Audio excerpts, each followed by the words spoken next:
अस्सलामु अलैकुम वरहमतुल्लाहि वबरकातुहू। यूट्यूब के channel guide to learning English में आपका खैर मकदम है। मैं हूं मोहम्मद शहाबुद्दीन एक ज़बरदस्त वीडियो के साथ।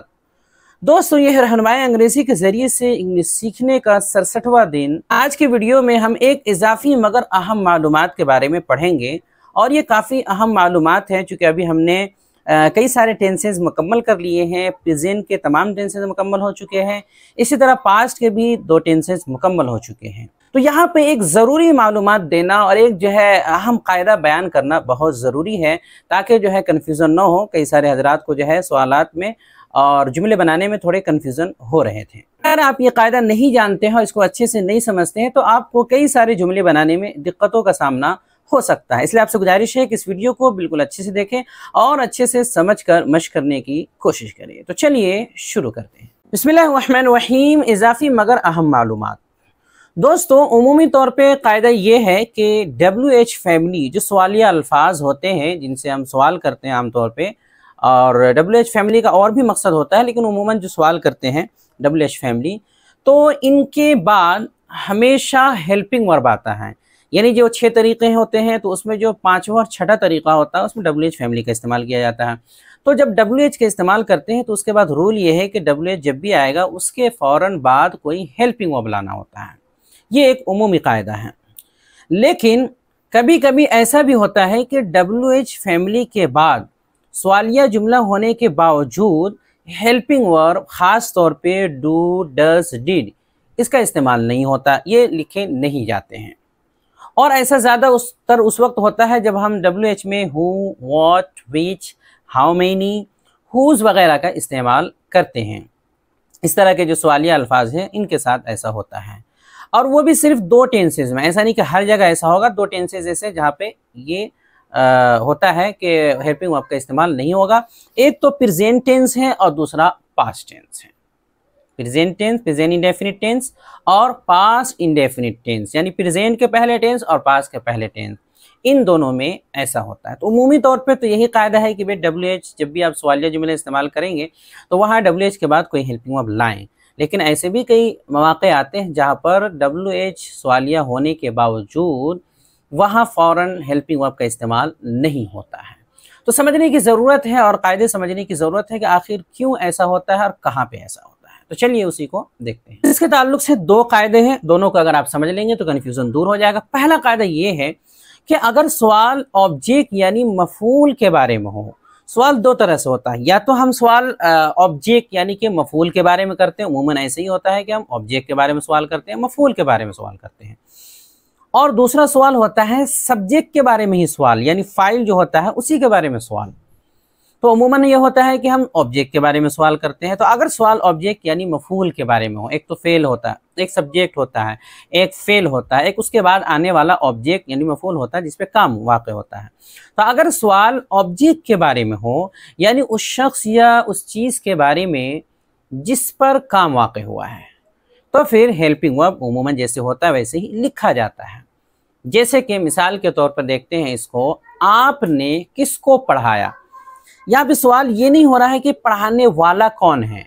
पढ़ाने वाला तो पता है, आप हैं, सब्जेक्ट मालूम है, लेकिन किसको पढ़ाया, जिसको पढ़ाया उसके बारे में सवाल हो रहा है, यानी ऑब्जेक्ट के बारे में। आपने किसको पढ़ाया, तो जाहिर सी बात है ऑब्जेक्ट के बारे में सवाल हो रहा है, मफूल के बारे में, तो यहाँ हेल्पिंग वर्ब जैसे लगता है वैसे ही लगेगा। तो चूंकि ये पास्ट इंडेफिनिट का सेंटेंस है तो इसमें जुमला बनेगा कि आप किसको पढ़ाया, तो किसके लिए आएगा, या तो हु बोलेंगे, WH है, या फिर होम बोलेंगे। उसके बाद चूंकि फ़ौरन हेल्पिंग वर्ब लाना होता है तो इसमें डिड का इस्तेमाल होता है, तो डिड लाएंगे। तो हु डिड आपके लिए, यू पढ़ाने के लिए टीच, तो हु WH आ गया, फ़ौरन हेल्पिंग वर्ब डिड, उसके बाद सब्जेक्ट, उसके बाद वर्ब 1। तो हु डिड यू टीच या होम डिड यू टीच, आपने किसको पढ़ाया। तो इसमें देखा आपने हु या होम के बाद डिड का इस्तेमाल हेल्पिंग वर्ब के तौर पे हुआ, और ये इसलिए आया क्योंकि सवाल मफूल यानी कि ऑब्जेक्ट के बारे में, उस शख्स के बारे में किया गया है जिसको सामने वाले ने पढ़ाया है। पढ़ाने वाले का इल्म है लेकिन जिसको पढ़ाया उसका इल्म नहीं है। इसको एक दूसरी मिसाल से भी समझते हैं, जैसे कि वो क्या खाता है। एक प्रेजेंट की मिसाल ले लेते हैं, वो क्या खाता है। अब देखिए यहाँ पर सवाल हो रहा है, खाने वाला मुझे पता है वो है, वो खाने वाला यानी सब्जेक्ट पता है कौन है वो, लेकिन वो क्या खाता है, वो चीज़ जिसको वो खाता है उसके बारे में सवाल हो रहा है। तो वो क्या खाता है, ये ऑब्जेक्ट यानी मफूल के बारे में सवाल हो रहा है। तो प्रेजेंट इंडेफिनिट टेंस है ये। अब चूंकि ये प्रेजेंट इंडेफिनिट टेंस है, इसको बनाते हैं पहले WH का क्या के लिए आ जाएगा, वॉच। उसके बाद फॉरन डू डज में से जो है हेल्पिंग वर्ब के तौर पे डज लग जाएगा, चूंकि सब्जेक्ट हमारा वाहिद है तो डज आ जाएगा। व्हाट डज, वो के लिए ही, खाने के लिए ईट, तो हो जाएगा व्हाट डज ही ईट। तो देखिए यहाँ पे WH जो आया है उसके फौरन बाद डज जो हेल्पिंग वर्ब है उसका इस्तेमाल हुआ है। क्यों हुआ है? क्योंकि सवाल यहाँ मफूल यानी कि ऑब्जेक्ट के बारे में किया गया है, जिसे वो यानी कि ही जो सब्जेक्ट है वो खाता है। तो यहाँ सवाल जितनी भी दो मिसालें दी गई हैं उमूमन जो सवाल होते हैं वो ऑब्जेक्ट के बारे में ही होते हैं। तो सब्जेक्ट ऑब्जेक्ट के बारे में अगर मफूल के बारे में सवाल हो तो वहाँ WH के फौरन बाद हेल्पिंग वर्ब लगाएंगे। तो ये उमूमी बात है। लेकिन कायदा नंबर 2 ये है, दूसरा कायदा है कि अगर सवाल ऑब्जेक्ट यानी मफूल के बारे में न हो, जैसे कि उमूमन होता है वैसा न हो, उससे हट करके अगर सवाल उस शख्स या उस चीज़ के बारे में हो जो सब्जेक्ट यानी कि फाइल है या करने वाला हो, खुद सब्जेक्ट के बारे में, खुद करने वाले के बारे में ही सवाल हो जाए, उसके बारे में पूछा जाए, उसके बारे में बात हो, यानी कि जिसने उस काम को किया है, तो फिर वहाँ पे WH फैमिली के बाद हेल्पिंग वर्ब नहीं आएगा। यूँ भी कह सकते हैं कि जब इंट्रोगेटिव प्रोनाउन एक इस्तिलाह होती है अंग्रेजी में, इंट्रोगेटिव प्रोनाउन यानी कि ज़मीरे इस्तिफहामी को ही सवाल का सब्जेक्ट बना दिया जाए तो फिर हेल्पिंग वर्ब नहीं आता है। तो ये थोड़ा जो है काफ़ी गहराई में बात हो गई। सीधा सीधी समझ सकते हैं कि सवाल सब्जेक्ट के बारे में ही हो जाए, काम करने वाले के बारे में ही हो जाए, जो फाइल है उसी के बारे में हो। इस सूरत में यहाँ पे ये देखना है कि अब हेल्पिंग वर्ब फौरन नहीं लगाएंगे, कोई हेल्पिंग वर्ब का इस्तेमाल होगा ही नहीं। लेकिन ऐसा सिर्फ 2 टेंस में होता है, प्रेजेंट इंडेफिनिट और पास्ट इंडेफिनिट टेंस में हर जगह नहीं होगा। अब इसको बनाएंगे कैसे, उसको बनाने का तरीका क्या होगा? उसके साथ मुस्बत यानी अफर्मेटिव वाला मामला किया जाता है। यानी एक तरह से है तो सवाल क्वेश्चन वाला है, WH वाला है, होना तो चाहिए कि फौरन उसके बाद WH लगे, मामला जो है सब जो है WH के हिसाब से किया जाए, सवाल के हिसाब से। लेकिन नहीं, एक तो हेल्पिंग वर्ब नहीं लगेगा, ऊपर से मामला उसके साथ एक तरह से अफर्मेटिव मुस्बत वाला किया जाएगा। यानी प्रेजेंट इंडेफिनिट टेंस में फेल की पहली शक्ल का इस्तेमाल होगा। जब मुस्बत वाला मामला किया जाएगा अफर्मेटिव वाला, तो उसमें क्या होता है प्रेजेंट इंडेफिनिट टेंस में कि फेल की पहली शक्ल का इस्तेमाल होता है, और सब्जेक्ट वाहिद हो, सिंगुलर हो, तो वहाँ फेल में एस या ईएस भी लगता है। और पास्ट इंडेफिनिट टेंस में फेल की दूसरी शक्ल आती है। तो इनका आपको ख्याल रखना। जैसे इसको मिसाल से समझते हैं। सवाल है आप को किसने पढ़ाया। यहाँ ये नहीं पूछने कि आपने किसको पढ़ाया, आपने किसको पढ़ाया ये सवाल नहीं हो रहा, बल्कि आपको किसने पढ़ाया, पढ़ाने वाला कौन है। ये तो पता है कि आपको पढ़ाया गया, किसने पढ़ाया, वो पढ़ाने वाला, फाइल, टीचर कौन है।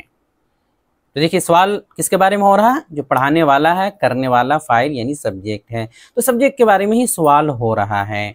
तो इस सूरत में अब आपको समझ जाना है कि इस तरह के जो भी जुमले होंगे, सेंटेंस होंगे, उसमें आपको हेल्पिंग वर्ब का इस्तेमाल नहीं करना है। तो चूंकि ये सेंटेंस पास्ट इंडेफिनिट टेंस है, तो एक तो ये करना है कि हेल्पिंग वर्ब का इस्तेमाल नहीं करना, दूसरा इसके साथ मुस्बत वाला अफर्मेटिव वाला मामला करना है, तो इसमें सेकंड फॉर्म लग जाएगा। तो आप किसने के लिए आ जाएगा हु। अब चूंकि आगे हमें कोई हेल्पिंग वर्ब नहीं लगाना है, चूंकि इसमें डिड आता है लेकिन यहाँ नहीं लगाना है, मामला करना है अफर्मेटिव वाला, मुस्बत वाला। तो मुस्बत में क्या होता है, सेकंड फॉर्म का इस्तेमाल करते हैं। तो पढ़ाने के लिए सेकंड फॉर्म हो जाएगा टीच से टॉट, हु टॉट, और उसके बाद आप के लिए हो जाएगा यू, तो हो जाएगा who taught you, who taught you, आपको किसने पढ़ाया। इसी तरह जितने भी सवाल करेंगे, आपको किसने बताया, हु टॉल्ड यू, आपको किसने कॉल किया, हु कॉल्ड यू, आपको किसने मारा, हु बीट यू, यानी यहाँ हेल्पिंग वर्ब आएगा नहीं और मामला अफर्मेटिव वाला होगा। तो ये ऐसा क्यों हुआ, इसमें किसी हेल्पिंग वर्ब का इस्तेमाल नहीं हुआ है। पहले हु है, फिर वर्ब की दूसरी शक्ल है। दूसरी शक्ल क्यों है, चूँकि ये पास्ट इंडेफिनिट टेंस है और चूँकि अफर्मेटिव वाला मामला करते हैं, तो अफर्मेटिव में पास्ट इंडेफिनिट में सेकंड फॉर्म का इस्तेमाल होता है, कोई हेल्पिंग वर्ब वहाँ नहीं लगता है, यहाँ भी नहीं लगाना है। उसके बाद ऑब्जेक्ट यानी मफूल का इस्तेमाल हुआ है। ऐसा इसलिए हुआ है क्योंकि सवाल फाइल यानी सब्जेक्ट के बारे में हुआ है कि सामने वाले को किसने पढ़ाया है, लिहाजा यहाँ हेल्पिंग वर्ब नहीं आया। तो अब यहाँ सेकंड फॉर्म का इस्तेमाल होगा। तो ऐसी बहुत सारी मिसालें बन सकती हैं। अगर आप कायदा समझ गए हो तो आगे आप खुद से काफ़ी सारी मिसालें बना सकते हैं और समझ सकते हैं। उम्मीद है बात बहुत हद तक समझ में आ गई होगी। आपने दोनों कायदा समझ लिया होगा। असल तो दूसरा कायदा है, उसी पे ज़्यादा फोकस करना है। समझने के लिए मज़ीद मिसालें दी जाती हैं, जो हो सकता है एक दो मिसाल से बहुत सी मतलब समझ में नहीं आता, तो कुछ मिसालें और दी जा रही हैं जिसमें आप ये गौर कर सके कि सवाल सब्जेक्ट के बारे में हो रहा है, जैसे कि, और फिर उसमें हेल्पिंग वर्ब नहीं लग रहा है, ये भी आप देख सकते हैं। जैसे कि एक मिसाल है, किसे पता है या कौन जानता है। अब देखिए, कौन जानता है, ये प्रेजेंट इंडेफिनिट टेंस का सवाल हो रहा है। कौन जानता है, तो प्रेजेंट इंडेफिनिट टेंस में पहले कौन के लिए हुआ जाएगा, उसके बाद चूंकि हेल्पिंग वर्ब तो लगना है नहीं, और आगे वर्ब वन आता है। और जब सवाल जब भी सब्जेक्ट आपका वाहिद होता है, यहाँ एक तरह से वाहिद है, तो वर्ब के लास्ट में एस या ई एस लगाते हैं। तो जानने के लिए नो आता है, उसमें एस लगा देंगे तो हो जाएगा हु नोज। Who knows. अब यहाँ देखिए, ना डू लगा ना डज लगा, कुछ भी नहीं लगा, हु नोज, कौन जानता है। तो हेल्पिंग वर्ब यहाँ से गायब हो गया। इसी तरह तुम्हें किसने बताया, ये पास्ट इंडेफिनिट टेंस है, इसमें भी हु टोल्ड यू। यहाँ सवाल किसके बारे में, सब्जेक्ट के बारे में हो रहा है, इसलिए हेल्पिंग वर्ब नहीं लगा। उसे क्या हुआ, क्या हुआ, तो what happened to him, what happened to him. अगली मिसाल है, कौन परवाह करता है। ये प्रेजेंट इंडेफिनिट टेंस है, ता है, तिहार है, तो कौन के लिए हुआ जाएगा, चूंकि हेल्पिंग वर्ब तो लगना नहीं है। उसके बाद परवाह करने के लिए यानी ख्याल रखने के लिए केयर आता है, और एस लगा देंगे चूंकि एक के बारे में सवाल हो रहा, हु केयर्स। उसके बाद है, नई दिल्ली कौन सी ट्रेन जाती है। ट्रेन, जाने वाली जो ट्रेन है उसके बारे में सवाल हो रहा है, तो कौन सी ट्रेन के लिए, विच ट्रेन। उसके बाद जाने के लिए गो से गोज, चूंकि एक है और कोई हेल्पिंग वर्ब यहाँ नहीं लगेगा। और नई दिल्ली के लिए टू न्यू दिल्ली, टू सिला के तौर पे आया है, तो which train goes to New Delhi. यहाँ देखिए कोई हेल्पिंग वर्ब नहीं आया है। अगली मिसाल है, कौन सी टीम मैच जीती। ये पास्ट इंडेफिनिट है, तो इसमें कौन सी टीम के लिए, विच टीम। उसके बाद जीतने के लिए विन से वन, सेकंड फॉर्म आएगा। सेकंड फॉर्म क्यों आ रहा है, क्योंकि अफर्मेटिव वाला मामला कर रहे हैं, मुस्बत वाला, वहाँ सेकंड फॉर्म आता है, कोई हेल्पिंग वर्ब नहीं लगेगा। Which team one. उसके बाद मैच के लिए the match, which team one the match. तुम्हारे घर में कितने लोग रहते हैं, जो रहने वाले लोग हैं सब्जेक्ट, उनके बारे में सवाल है। तो कितने लोग रहते हैं, तो हाउ मैनी पीपल, ये पूरा हो गया डब्ल्यू के साथ सवाल, हाउ मेनी पीपल। उसके बाद लिव, यहाँ कोई हेल्पिंग वर्ब नहीं आएगा, डू डज नहीं आएगा, लिव, चूंकि सब्जेक्ट के बारे में ये सवाल है। In your house, how many people live in your house. Class में कितने तलबा आए थे, तो कितने तलबा के लिए हाउ मैनी स्टूडेंट्स। उसके बाद आने के लिए कम से केम, सेकंड फॉर्म आ जाएगा, चूंकि पास्ट इंडेफिनिट की बात हो रही है और फॉर्मेटिव वाला मामला करेंगे तो सेकंड फॉर्म आएगा। तो how many students came. Class के लिए द क्लास, तो उससे पहले टू भी लगा देंगे, टू द क्लास, या इन द क्लास भी बोल सकते हैं। तो how many students came to the class, या केम इन द क्लास।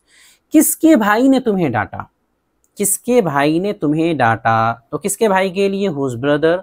उसके बाद चूंकि पास्ट इंडेफिनिट की बात हो रही है इसलिए सेकंड फॉर्म डायरेक्ट लाएंगे, स्कॉल्डेड, तुम्हें के लिए यू। यहाँ कोई हेल्पिंग वर्ब नहीं आया, हालांकि ये सवालिया है डब्ल्यू एच वाला, फिर भी कोई हेल्पिंग वर्ब नहीं आएगी, क्योंकि सवाल सब्जेक्ट के बारे में, कौन है डांटने वाला, किसका भाई है, तो whose brother is called you. तो यहाँ जितनी भी मिसालें दी गई हैं उन सब में सब्जेक्ट के बारे में, फाइल के बारे में सवाल हो रहा है। आप समझ सकते हैं कि चूंकि सवाल फाइल के बारे में, सब्जेक्ट के बारे में, इसलिए कहीं भी हेल्पिंग वर्ब नहीं लाया गया है। और जो भी मिसालें दी गई है वो या तो पास्ट इंडेफिनिट, प्रेजेंट इंडेफिनिट की है, या फिर पास्ट इंडेफिनिट टेंस की है, क्योंकि इन्हीं में ये मामला होता है, इनके अलावा ऐसा नहीं होता। इनके अलावा अगर सवाल या जुमला हो, डब्ल्यू चाहे, तो वहाँ पे हेल्पिंग वर्ब जरूर लगाएंगे।